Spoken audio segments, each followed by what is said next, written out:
Vamos continuar com a leitura do artigo Nutrição de reprodutores de camarão marinho, leitura e comentários, na parte 5, autores Roeland Wolters e Daniel Fegan, da INVI, tá? Ficou faltando na parte anterior a gente concluir os carotenoides, certo? Então vamos continuar falando sobre carotenoides. Tanto a astaxantina quanto o beta-caroteno são, portanto, recomendados nas dietas de reprodutores que tenham passado pela ablação do pedúnculo ocular. Estávamos falando sobre isso. Tá? Cada uma tem os seus pontos fortes. A astaxantina tem os seus pontos fortes, é um antioxidante mais forte, um melhor pigmentante. Por outro lado, o beta-caroteno é um melhor precursor dos retinoides, que vão atuar lá nesses mecanismos endócrinos, né? Vão ativar os mecanismos endócrinos essenciais para a maturação e desenvolvimento embrionário. Então, a melhor solução para esse problema é juntar os pontos fortes dos dois com uma mistura, né? Um aporte conjunto tanto de astaxantina, fonte de astaxantina, como fonte de beta-caroteno, certo? Reduções na qualidade do náuplio de camarão, de reprodutores que tenham passado por sucessivas desovas, têm sido associados à perda de pigmentação dos ovários do Lithopeneus vanamei. Olha que interessante. Esses carotenoides, eles vão pigmentar, tá? Os órgãos aonde eles forem armazenados, como por exemplo os ovários. Um ovário mais pigmentado vai indicar maior riqueza de astaxantina, por exemplo, tá? À medida que a fêmea ela vai desovando, ela vai amadurecendo, vai desovando, tá? Esses carotenoides, a astaxantina, tá? E o beta-caroteno vão sendo mobilizados, utilizados, vão sendo consumidos. Numa desova posterior daquele mesmo animal, a reserva, o conteúdo de carotenoides nos ovários vai ser menor. E isso já vai levar a uma qualidade, né, a um sucesso reprodutivo também inferior, né, como ele está falando aqui, ó, diminuição na qualidade dos náuplios. Pensando aqui taxa de sobrevivência. Numa, digamos que aquele reprodutor passe por uma terceira desova, né? Uma terceira desova. Se nada for feito para recuperar, né? Se não for dado um tempo de descanso, um tempo para que recupere as reservas de carotenoides dos ovários, a qualidade do náuplio vai cair ainda mais, talvez se torne inviável a utilização daquele animal como reprodutor, certo? A adição de páprica como uma fonte barata de carotenoides, né? Em dietas frescas é uma taxa de 2%, tem resultado em melhoras significativas na sobrevivência dos náuplios até o estágio Zoea 2, tá? Então aqui uma dica bem prática, né? Você pode adicionar a páprica ou mesmo o coloral, tá? Que contém carotenoides, certo? Ele está falando especificamente na páprica, né? Então vai atender aí os beta-carotenos, não sei se a astaxantina, o beta-caroteno necessário para atender as demandas do camarão nessa fase. Mas poderia, como no caso do Brasil, né, tá bem mais disponível o coloral, se poderia experimentar no lugar da páprica o coloral como fonte de carotenoides, tá? Como fonte de carotenoides. A suplementação de astaxantina em 50 mg por quilo de dieta tem resultado em um aumento na produção de ovos do camarão tigre, Peneus monodon, mas não se observaram benefícios tanto na taxa de eclosão como na metamorfose para o estágio de ZOEA 1, tá? Aqui é um resultado experimental, né, sobre o uso da astaxantina. Então vejam, pessoal, a grande importância dos carotenoides, não são sintetizados, são exigidos. A dieta tem que conter fontes de astaxantina e de beta-caroteno. Uma sugestão dos autores, a páprica, né? Eu estou complementando com o coloral, tá? Para entrar com esses beta-carotenos e quem sabe também com a astaxantina, necessários para a formação desses pigmentos importantes para o desenvolvimento ovariano, tá? Precursor dos retinoides, ativar mecanismos endócrinos de maturação e desenvolvimento embriônico, assim como um papel importante como compostos antioxidantes, principalmente a astaxantina, certo? Vamos seguir em frente, vamos para o ponto 8, que são os hormônios, tá? Que são os hormônios. Vamos ver aqui.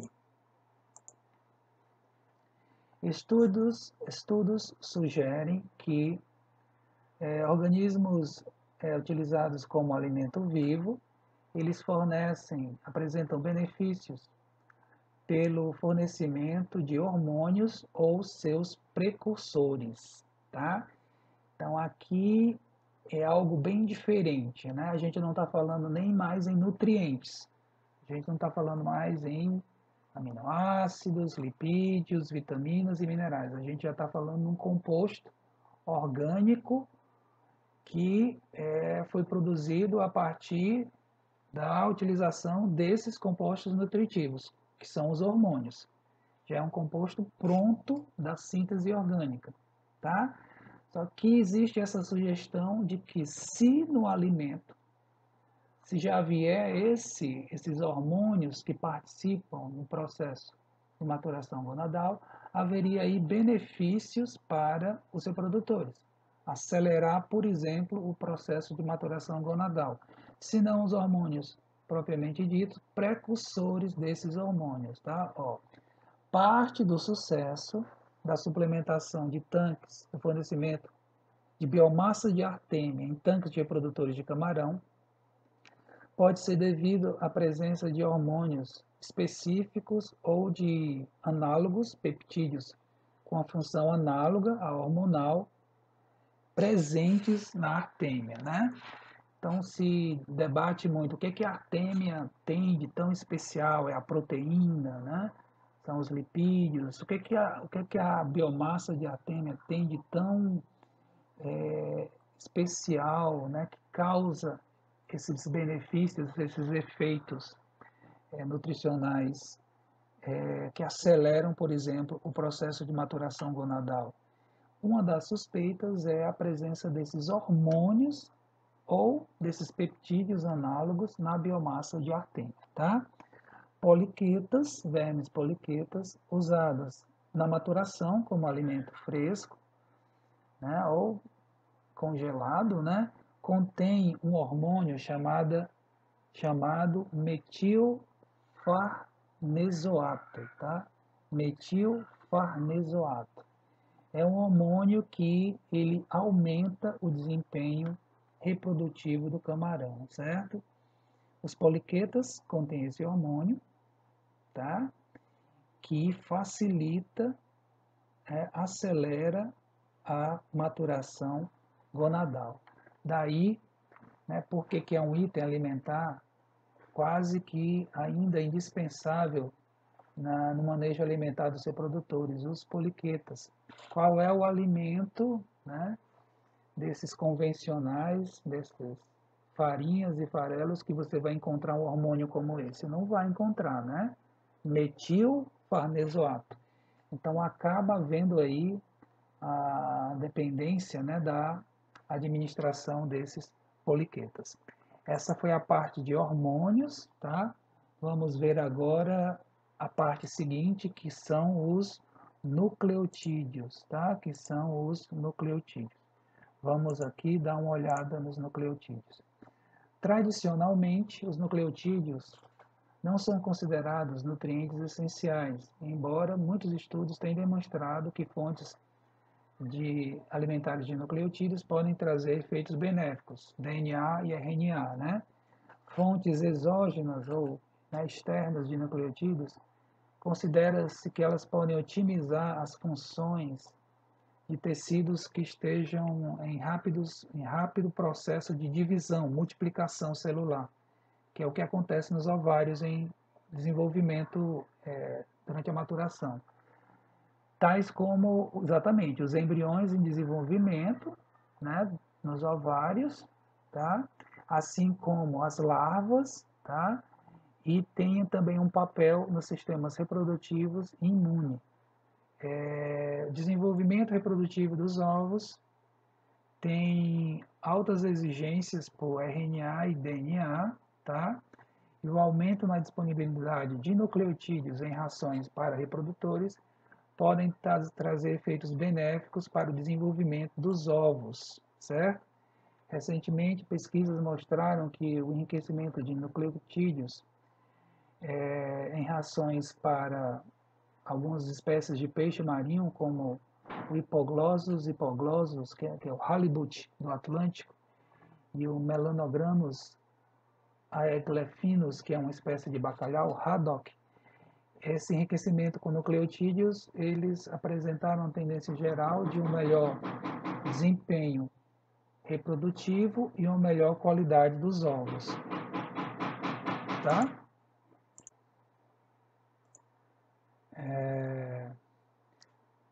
Na presente data, não existe trabalho que tenha sido publicado sobre a suplementação de nucleotídeos em rações para reprodutores de camarão.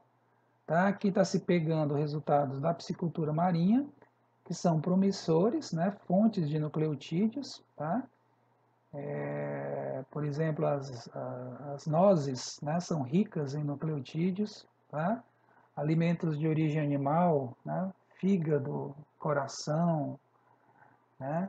Os rins são ricos em nucleotídeos, poderiam ser usados fazer aí alguma farinha, algum extrato, né?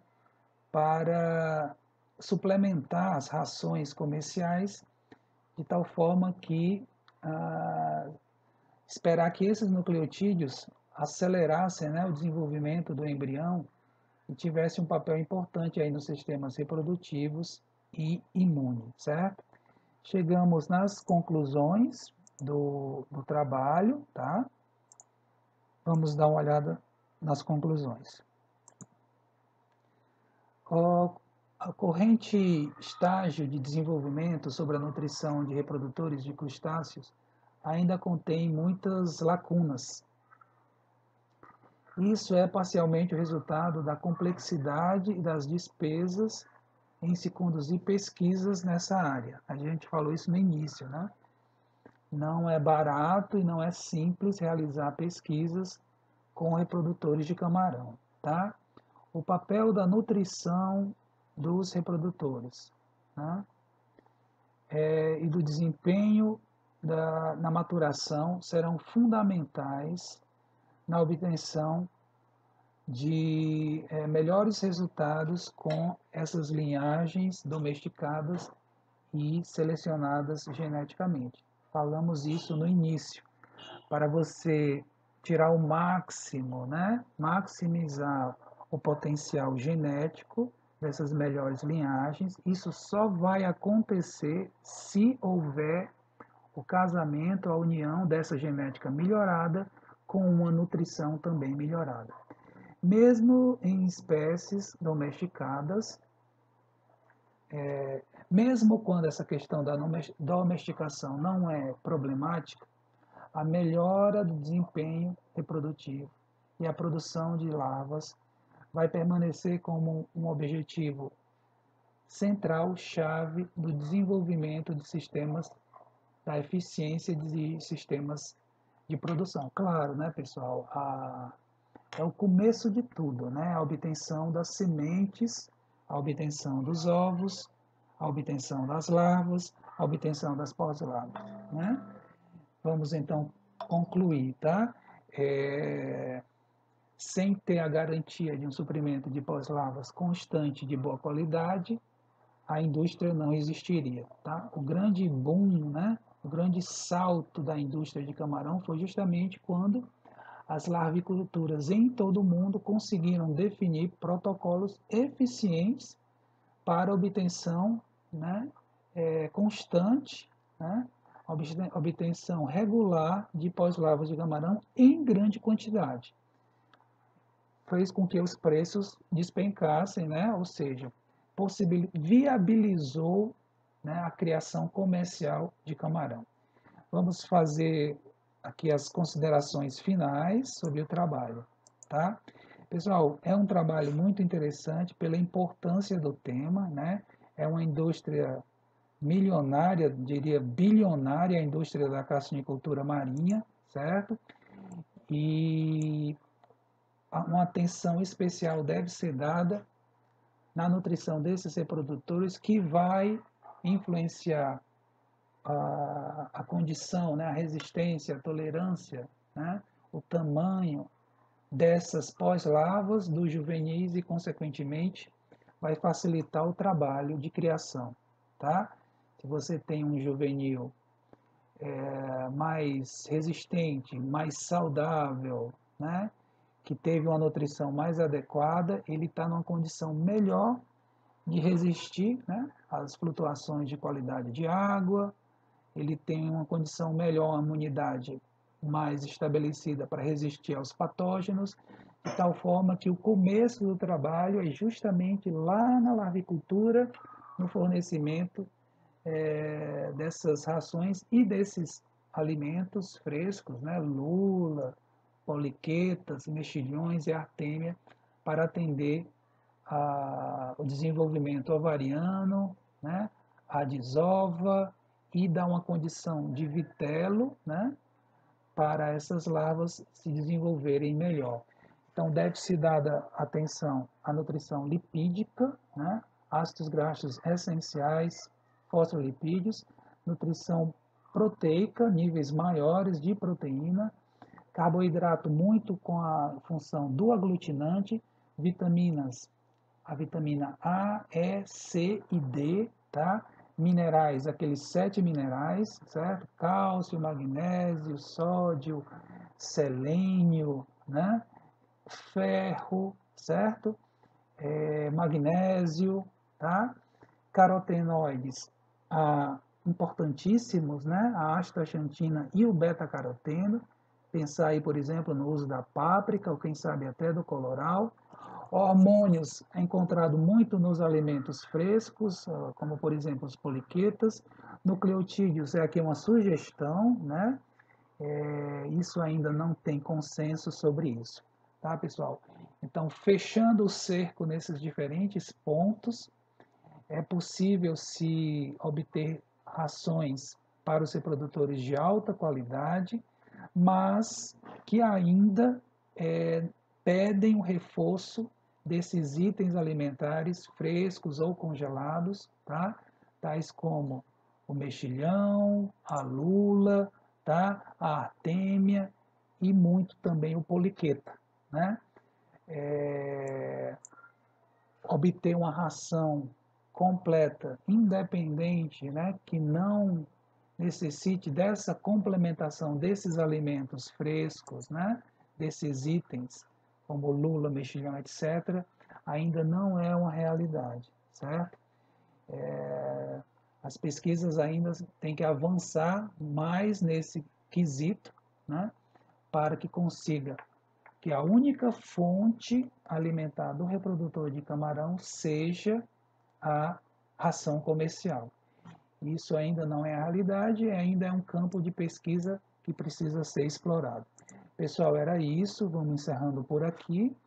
Eu agradeço a todos pela audiência, desejo paz e saúde e até uma próxima oportunidade, tá? Obrigado.